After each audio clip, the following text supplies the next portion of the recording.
Ես իհարկե պատրաստվում էի վաղը ելույթիս ընթացքում այս հարցին ավելի հանգամանալից անդրադառնալ, բայց հիմա ներկայացնեմ այն ինչ մի քանի անգամ արդեն առիթ եմ ունեցել ներկայացնելու։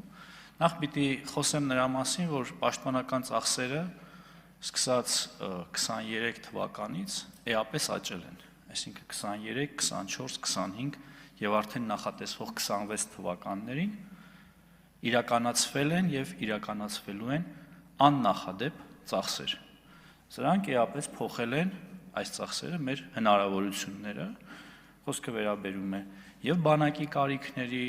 եւ զինծառայողների սոցիալական վիճակի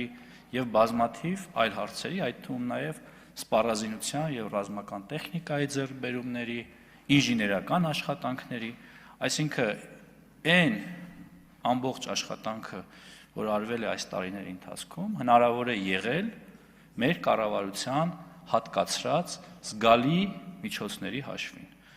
Այն, որ 25-ի եւ 26-ի միջև առաջին հայացքից որոշակի դիսբալանս է նկատվում, իրականում այնտեղ հստակ բալանս կա, որովհետեւ երբ համեմատենք 24 թվականի պաշտպանական ծախսերի համար հատկացված բյուջեն եւ 26 թվականի նախատեսվողը, ապա կտեսնենք, որ բավականին նորմալ աճ է նկատվում 23, 24 եւ 26-ի միջև, այստեղ իրական դիսբալանսը տեղի ունեցել 25 թվականին հօգուտ պաշտպանության նախարարության, որովհետեւ ելնելով տարածաշրջանային զարգացումներից տվյալ պահի մենք